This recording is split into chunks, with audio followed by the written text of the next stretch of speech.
Good morning and welcome to The Art of Composition. Thanks for joining me today. I appreciate it. Today I want to talk about dynamic symmetry in photography. I created a video earlier this week and I had a small segment from Adam Morelli on dynamic symmetry in the photography arena. And even though I didn't really particularly like how he framed the topic of dynamic symmetry, a lot of his points were accurate and they make sense. But what I want to do is I want to try and clarify some of that dialogue, but also to try to put in perspective an accurate use of dynamic symmetry and what it means, because there's a lot out there that doesn't make any sense. And when it comes to photography, the playing field is different. So let me show that video clip again, and then I'll come back and I'll try to clarify what Adam is talking about. The next one. So top two answers when I ask people, what do you want to work on in your pictures?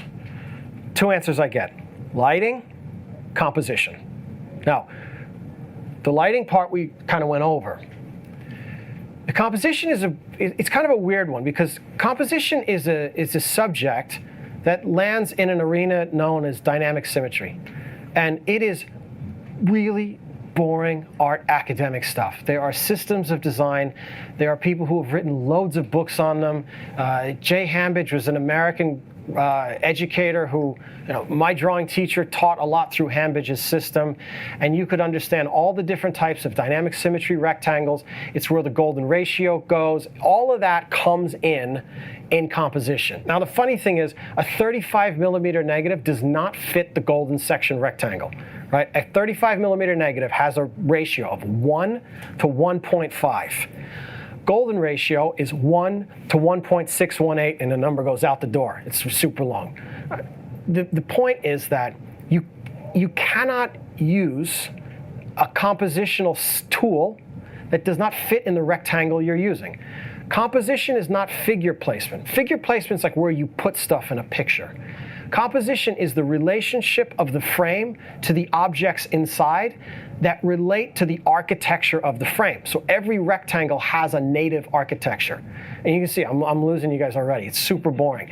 This kind of stuff goes on forever. And if you are at a canvas and you can plan this stuff out, like, composition exists, but when I see online people talking about, like, oh, well, Cartier-Bresson used the golden section, like he used the golden ratio, I honestly think when I listen to him in interviews, he used it as like a shorthand to answer a journalist who didn't know anything about design. He just, like, dynamic symmetry, golden section, it doesn't fit.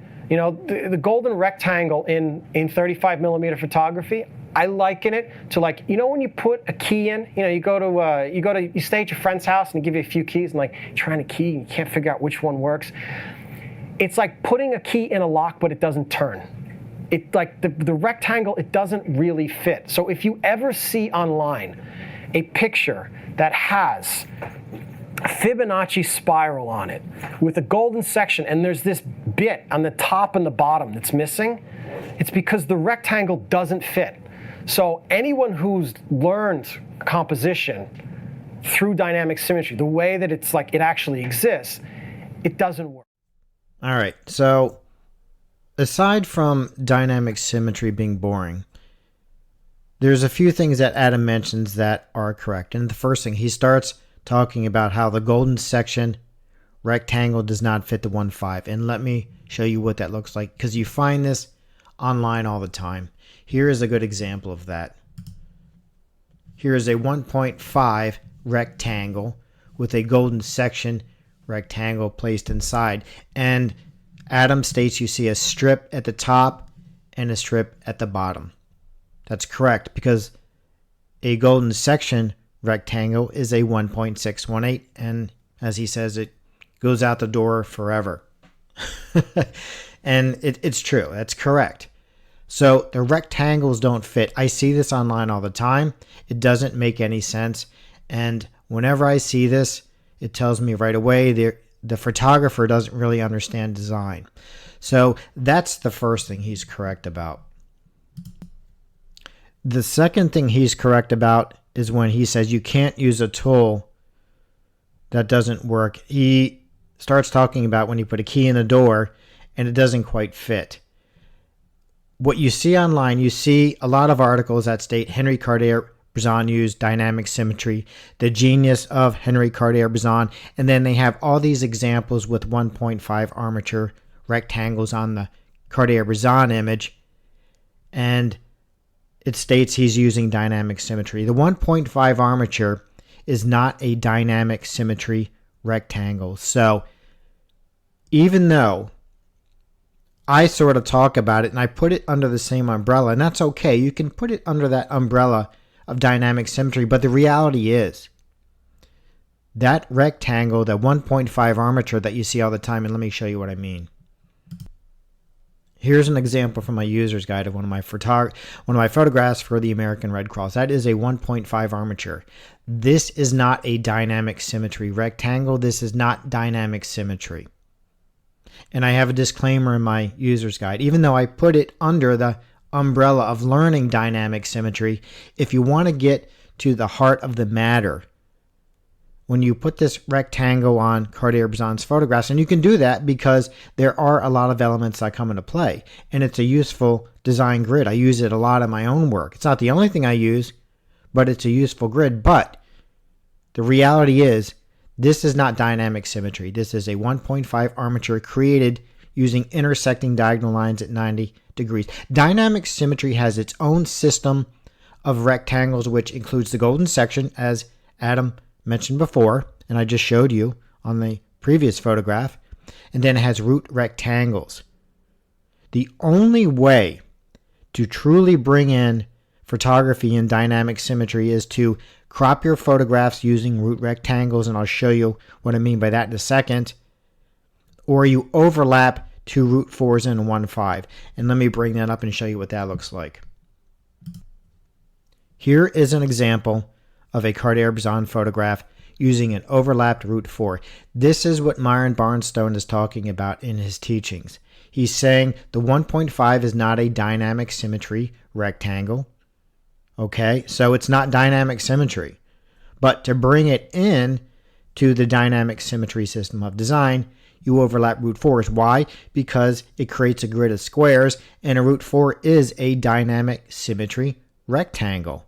That's the only way you can use the 1.5 format and call it dynamic symmetry. So all the claims out there stating that Bresson is using dynamic symmetry, unless you're willing to prove this using the overlap root 4, that statement's not true. It's okay to put that 1.5 armature under the same umbrella, but what I'm trying to stress today is that 1.5, that's not using dynamic symmetry. All right, so here's the problem with the overlapped root 4. Nobody will ever use it. It's gibberish visually when it comes to photography. It doesn't say anything. Even though it is a legitimate concept, photographers, they're not memorizing these lines, and I believe Myron stated that's what Bresson was doing. There's no way in hell that's what Bresson was doing. When you look at this, I mean, it's common sense here, folks. It's one thing to Monday morning quarterback and claim Bresson's memorizing these lines. That's not even realistic. So if you want to bring it into dynamic symmetry, this is what you have to do, but the reality is no photographer will ever do this. I don't even do this, and I've been studying this stuff for 10 years. It's gibberish to me. It's too hard. It's too confusing. It doesn't mean anything. So if you really want to get down to it, if you're shooting in a 1.5, unless you're willing to do this or crop your photographs, you're really not using dynamic symmetry. Now, I'm not saying you shouldn't learn it, because you can crop your photographs like I just said, and I'll show you an example of that. Let me bring that up. Here is an example from an instructor in Chicago that teaches dynamic symmetry. He's using a root 2. He's cropped a photograph. This is how you truly use dynamic symmetry. In this case, in photography, this is a true representation of how you can actually use dynamic symmetry in photography. And Mikhail Jacobs demonstrates this in the first 66 pages of his book. And that's why I tell photographers, if you want to learn dynamic symmetry, you only need to read the first 66 pages. You shouldn't overcomplicate this stuff with photography because the photographer can't take it to the level of the artist, and photography is not drawing and painting.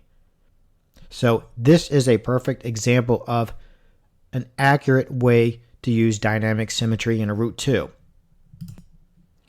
The other way you can use dynamic symmetry in photography is if you're shooting in a square, because all of the root rectangles are created from the square. If you're shooting medium format, which is a square, you can use dynamic symmetry in its truest form. This is what Adam is talking about when he says you're putting a key into a door that doesn't fit. This is what he's referring to. If you're shooting in a square, you can use dynamic symmetry. If you crop your photographs to root rectangles, you're using dynamic symmetry. If you're using a 1.5 armature, you're not.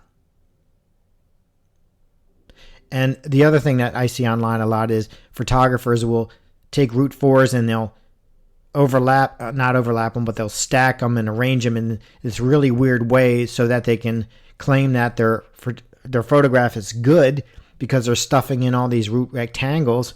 That's not dynamic symmetry. I don't know what that is, but that's not how you use it. So again, just to recap, if you're a photographer and you want to use dynamic symmetry, you have to shoot in a square, you're cropping your photographs to root rectangles, or you're overlapping, as Myron Barnstone states in his DVDs. But again, as I said before with the overlapping root 4s, nobody will ever use them. I don't teach it. It's nonsense when it comes to photography because it's not even applicable. I'm not going to teach something anymore. I used to teach it. I don't teach it anymore because you can't even use it. It's just not realistic. So I hope this makes sense. I want to show another way, though, that you can use real design in a 1.5 accurately. And let me show you that.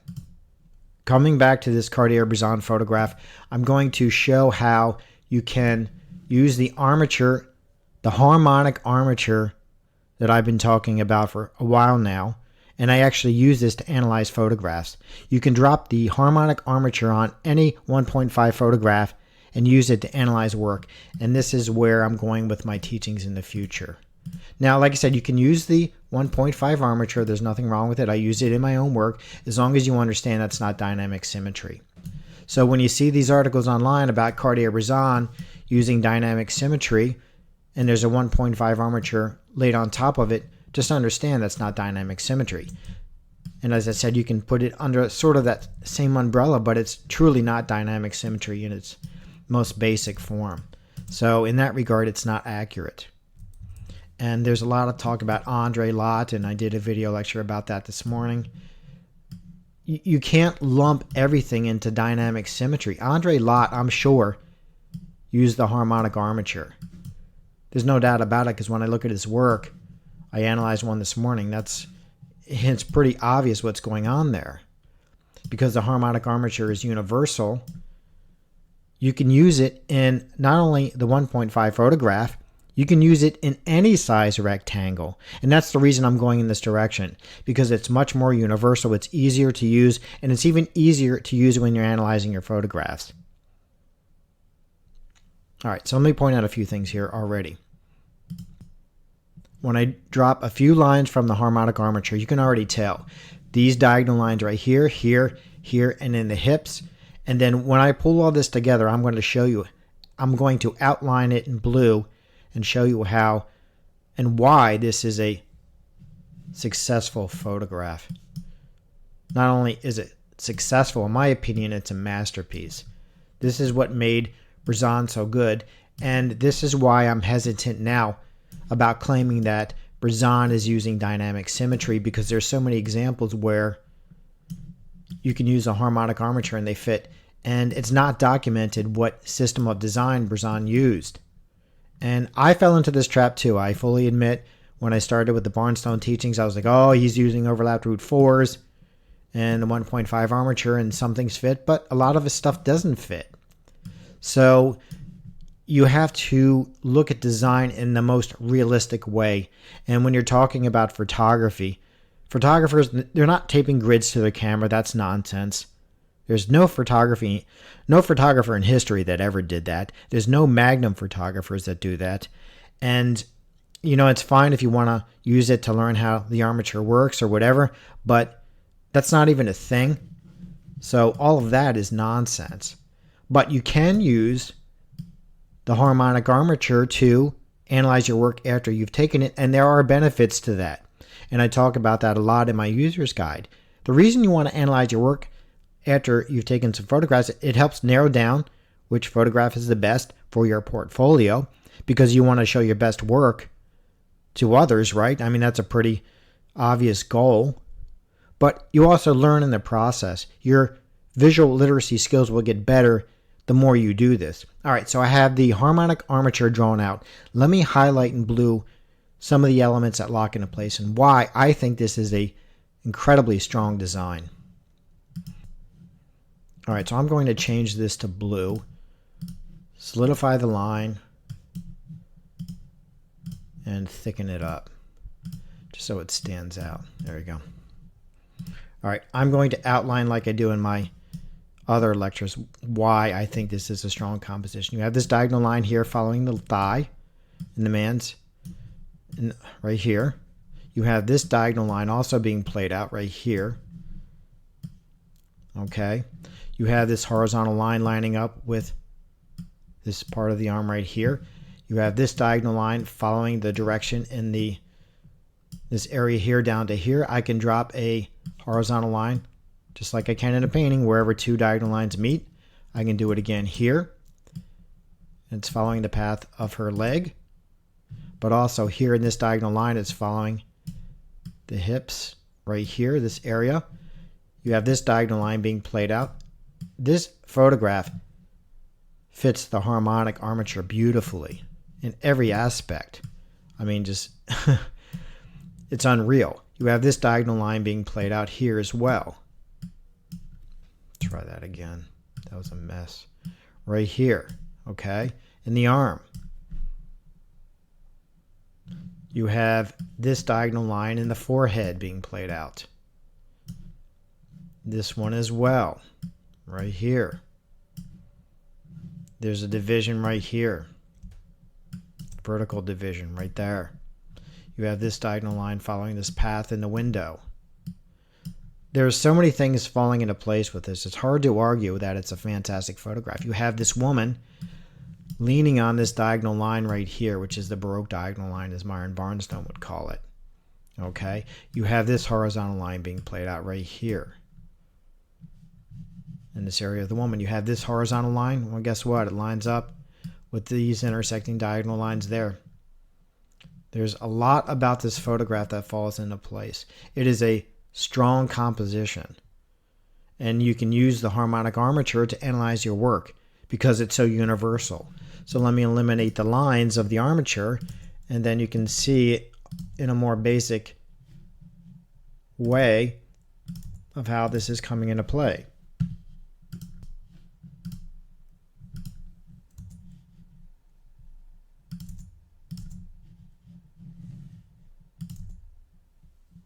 You can see what's going on now. That's going to be it for today. Thanks for joining me. I hope this really clarifies a lot of this information that's out there. And you just have to understand what dynamic symmetry is and to determine if there's even a use in your own work. Thanks for joining me.